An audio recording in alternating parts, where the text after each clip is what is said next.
मेरे सामाजिक परिवार के सभी सदस्यों को राम राम। बिहार में जो होता दिख रहा था वो हो गया। एनडीए ने बहुत ही सलीके से बंटवारा कर लिया अपना सीटों का। किसी को कुछ लग सकता है, किसी को कुछ लग सकता है। जो छोटे दल हैं उनके गठजोड़ में जैसे उपेंद्र कुशवाहा, जीतन राम मांझी, उनकी कुछ नाराजगी हो सकती है। उनको अपने मतदाता समूह, अपने समर्थक को कुछ संदेश देना हो सकता है। लेकिन सबको ये अच्छे से समझ में आ गया है कि इससे बेहतर तरीका नहीं हो सकता, और वो बहुत साफ साफ दिखा। जितने भी एनडीए के दल हैं उन सब ने एक एक करके और ये कहा कि भाई हमने समझौता कर लिया है, और उसकी लाइन भी एक थी। देखिए, मैं फिर कह रहा हूं कि जो महागठबंधन है उसके लिए इस बार बहुत चुनौती है। तेजस्वी और राहुल ही मिलकर एक साथ नहीं चल पा रहे हैं, तो भला और लोगों से क्या उम्मीद करें। और लोग क्या हैं, मूलतः और तो कोई है नहीं। अब वो जो वामपंथी पार्टियां हैं तो वो कहाँ जाएंगी। वो तो जानती हैं कि भाई उनके हिसाब से जो भाजपा है वो सबसे बड़ी दुश्मन है, कम्युनल है, उनसे लड़ना है, तो वो कहाँ जाएंगे। लेकिन एनडीए में जो एक चल रहा था अभी तक कि बड़ा भाई जनता दल यूनाइटेड और छोटा भाई भारतीय जनता पार्टी, हमेशा ये नियम रहा, चाहे एक सीट ही अधिक हो वो होती थी। इस बार वो नियम टूटा है, और संजय कुमार झा ये कार्यकारी अध्यक्ष हैं और अभी नीतीश जी के अत्यंत प्रिय हैं। संजय कुमार झा के बारे में कहा जाता है कि वो मूलतः अरुण जेटली जी के तैयार किए हुए कार्यकर्ता हैं। अब सोचिए, गजब है कि संघ भाजपा के निकले हुए लोग, मतलब अब इनका कोई संघ भाजपा वाला अखिल भारतीय विद्यार्थी परिषद वाला संघ का या ऐसा कोई बैकग्राउंड है वो मेरे ध्यान में नहीं आ रहा है। लेकिन अब सोचिए, रेवंत रेड्डी से लेकर सबका ये हाल है। तो संघ जो कहता था कि हम तो सभी पार्टियों को कार्यकर्ता देने को तैयार हैं, संगठन मंत्री भले सिर्फ भाजपा लेती है, तो मतलब मैं सिर्फ संदर्भ के तौर पर बता रहा हूं। संजय झा जी ने लिखा, हम एनडीए के साथियों ने सौहार्दपूर्ण वातावरण में सीटों का वितरण पूर्ण किया है। JDU 101, BJP 101, LJP Ramvilas 29, RLM 6, हम 6। एनडीए के सभी दलों के नेता और कार्यकर्ता साथी इसका हर्ष के साथ स्वागत करते हैं। मेरे साथ कर रहे हैं, देखिए। और मुख्यमंत्री नीतीश कुमार जी को प्रचंड बहुमत के साथ फिर से मुख्यमंत्री बनाने के लिए संकल्पित एवं एकजुट हैं। बिहार है तैयार, फिर से एनडीए सरकार। अभी संजय झा जी ने बोल दिया, तो अब दूसरा जो सबसे बड़ा है, क्योंकि दो ही लोग तो है ना, तो पहला तो ये हो गया। दूसरे तो उनके जो दो लोग हैं, यानी बिहार चुनाव प्रभारी और बिहार भाजपा प्रभारी। तो बिहार भाजपा प्रभारी हैं विनोद तावड़े। तो विनोद तावड़े जी ने क्या लिखा?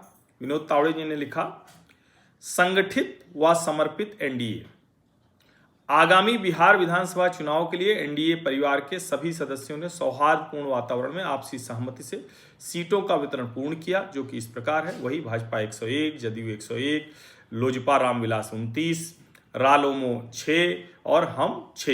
इन्होंने सब हिंदी में लिखा है। एनडीए के सभी दलों के नेताओं व कार्यकर्ताओं ने इस निर्णय का हर्षपूर्वक स्वागत किया है। सभी साथी कमर कस चुके हैं और बिहार में फिर से एनडीए सरकार बनाने के लिए संकल्पित हैं। एनडीए फॉर बिहार, फिर एक बार एनडीए सरकार। इसमें आपको नीतीश कुमार मुख्यमंत्री के तौर पर नहीं दिख रहे हैं। ये बिहार भाजपा के प्रभारी हैं विनोद तावड़े। अब जो दूसरा है वो बिहार भाजपा के प्रभारी के बाद बिहार के चुनाव प्रभारी। तो बिहार के चुनाव प्रभारी कौन है? वो है धर्मेंद्र प्रधान जी, मंत्री जी। मंत्री जी ने क्या लिखा? हम एनडीए के साथियों ने सौहार्दपूर्ण वातावरण में सीटों का वितरण पूर्ण किया। बीजेपी 101, जेडीयू 101, एलजेपी 29, आरएलएम 6, हम 6। इनकी आखिरी लाइन पढ़ देता हूं। एनडीए के सभी दलों के कार्यकर्ता और नेता इसका हर्षपूर्वक स्वागत करते हैं। बिहार है तैयार, फिर से एनडीए सरकार, एनडीए फॉर बिहार। लेकिन देखिए, इसमें बहुत स्पष्ट है, कोई भी नीतीश कुमार को मुख्यमंत्री बनाने के लिए नहीं कह रहा है। जाहिर है ये गठजोड़ आगे बढ़ेगा, लेकिन इनमें से कोई मुख्यमंत्री बनाने के लिए नहीं कह रहा। अब तीसरे नंबर पर जिनको सीट मिली है युवा बिहारी चिराग पासवान, वो क्या कह रहे हैं? उन्होंने भी कहा है हम एनडीए परिवार ने सौहार्दपूर्ण वातावरण में बिहार विधानसभा चुनाव 2025 के लिए सीटों का बंटवारा पूरा कर लिया है। बीजेपी 101, जेडीयू 101, एलजेपी 29, आरएलएम 6, हम 6।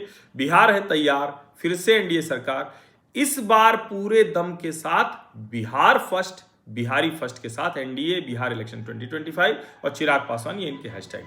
ये मैं पूरा क्यों पढ़ रहा हूं इससे आपको अंदाजा लगेगा। सब 6 बजे, 6:06, 6:08, 6:17, ऐसे ये सारे के सारे किए गए। अब इसमें देखिए उनका जो बिहार फर्स्ट, बिहारी फर्स्ट का नारा है उस पर वो गए हुए हैं। यहां भी सब एनडीए की बात कर रहे हैं। एक संजय झा के की पोस्ट में था कि वो मुख्यमंत्री बनाने के लिए नीतीश जी को संकल्पित है।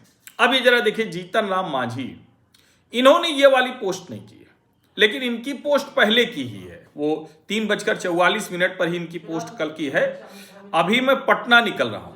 वैसे एक बात बता दूं, मैंने पहले भी कहा था और आज फिर से कह रहा हूं, मैं जीतन राम मांझी अपनी अंतिम सांस तक माननीय प्रधानमंत्री नरेंद्र मोदी जी के साथ रहूंगा। बिहार में बहार होगी, नीतीश संग मोदी जी की सरकार होगी।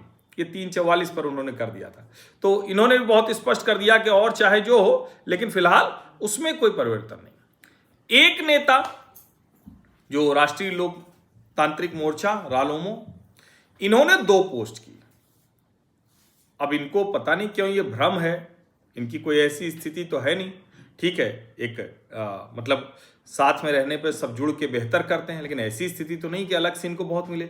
6 सीटें इनको भी मिली है, हमको भी 6 सीटें मिली, यानी एनडीए ने कोई कसर नहीं छोड़ी है जितना सम्मान देना था। इन्होंने भी पूरा सब कुछ लिखा 6:13 पर।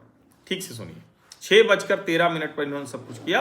और इनके में भी नीतीश जी मुख्यमंत्री नहीं है, बिहार है तैयार, फिर से एनडीए सरकार। वही हम एनडीए के साथियों ने मिल बैठकर सौहार्दपूर्ण वातावरण में सीटों का वितरण पूरा किया, पूरा सीटों का विवरण। और इनके में हैशटैग सिर्फ बिहार इलेक्शन 2025 6:13 पर किया। लेकिन अपने कार्यकर्ताओं को इनको समझाना रहा होगा। तो 11:39 में, और कई बार एडिट किया गया है इसे, ये जो इनका वो था ना, तो 2 बार एडिट किया गया है। पहले एडिट किया, फिर दूसरा ये आया। तो इन्होंने क्या लिखा है जरा सुनिए। प्रिय मित्रों, साथियों, आप सभी से क्षमा चाहता हूं, आपके मन के अनुकूल सीटों की संख्या नहीं हो पाई। मैं समझ रहा हूं इस निर्णय से अपनी पार्टी के उम्मीदवार होने की इच्छा रखने वाले साथियों सहित हजारों लाखों लोगों का मन दुखी होगा। आज कई घरों में खाना नहीं बना होगा, परंतु आप सभी मेरी एवं पार्टी की व्यवस्था एवं सीमा को बखूबी समझ रहे होंगे। किसी भी निर्णय के पीछे कुछ परिस्थितियां ऐसी होती हैं जो बाहर से दिखती हैं, मगर कुछ ऐसी भी होती हैं जो बाहर से नहीं दिखती। हम जानते हैं कि अंदर की परिस्थितियों से अनभिज्ञता के कारण आपके मन में मेरे प्रति गुस्सा भी होगा, जो स्वाभाविक भी है। आपसे विनम्र आग्रह है कि आप गुस्सा को शांत रहने दीजिए और फिर आप स्वयं महसूस करेंगे कि फैसला कितना उचित है या अनुचित। फिर कुछ आने वाला समय बताएगा। फिलहाल इतना ही। धन्यवाद, आपका उपेंद्र कुशवाहा। ये रात में 11:39 पर इन्होंने किया। लगा होगा कि हमारे साथी तो नहीं, कुछ गड़बड़ हो रहे हैं। अब जाहिर है इसमें जो स्थितियां हैं उसमें हर कोई कह रहा है कि भाई सबको ज़्यादा मिल गया।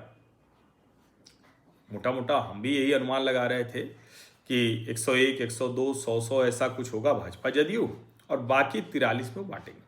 लेकिन 25 से 26, 26 से 29 यानी चिराग पासवान अपना हिस्सा खूब ले गए। राष्ट्रीय लोकतांत्रिक मोर्चा भी 6 सीटें कम नहीं हैं, 6 विधायक हम के भी कम नहीं हैं। और आप समझिए केंद्र में मंत्री का पद भी तो है, साथ में राज्यसभा भी तो मिल जाती है, साथ में विधान परिषद भी तो मिल जाता है, साथ में बेटे के लिए भी व्यवस्था हो जाती है। तो ऐसा नहीं कि इन लोगों को कम मिला है। और एक काम और इस बहाने हो गया कि अब भाजपा और जदयू दोनों एक बराबर लड़ रहे हैं, तो ठीक है, जो ज़्यादा होगा। अब इसमें राजनीतिक तौर पर देखें तो अगर चिराग पासवान को ज़्यादा मिला है तो युवा बिहारी चिराग पासवान तो कहीं जाने वाले हैं नहीं, तो वो पूरी तरह से इनके साथ रहेंगे। उन्हीं की सीट 29 हो गई।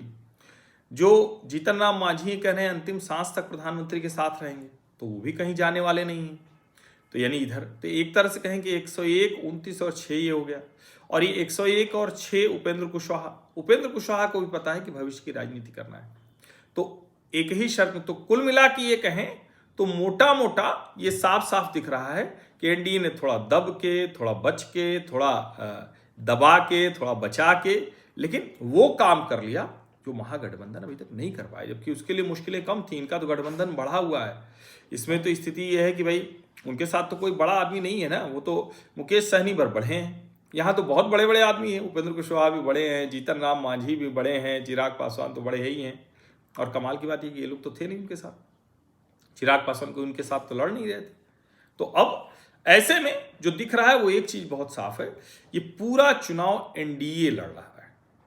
अभी तक भी लड़ता था, लेकिन पार्टियां अलग अलग लड़ती थी। तो इस बार सभी सीटों पर आप यकीन मानिए जो अमित शाह हैं उनकी भी नजर होगी।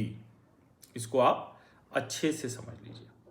अब बाकी परिणाम क्या होगा ये देखने वाली बात होगी, लेकिन मैंने आपको इसीलिए वो सब पढ़ के सुनाया कि भले ही एक ही ड्राफ्ट था, थोड़ा थोड़ा बदल के करना था, लेकिन वो ड्राफ्ट बता रहा है कि क्या कुछ चल रहा है, बहुत कुछ साफ साफ नजर आ रहा है। आप सभी का बहुत बहुत धन्यवाद। सब्सक्राइब अवश्य कर लीजिए, नोटिफिकेशन वाली घंटी दबा दीजिए, लाइक का बटन दबा दीजिए, अधिक से अधिक लोगों तक इस वीडियो को पहुंचा दीजिए। धन्यवाद।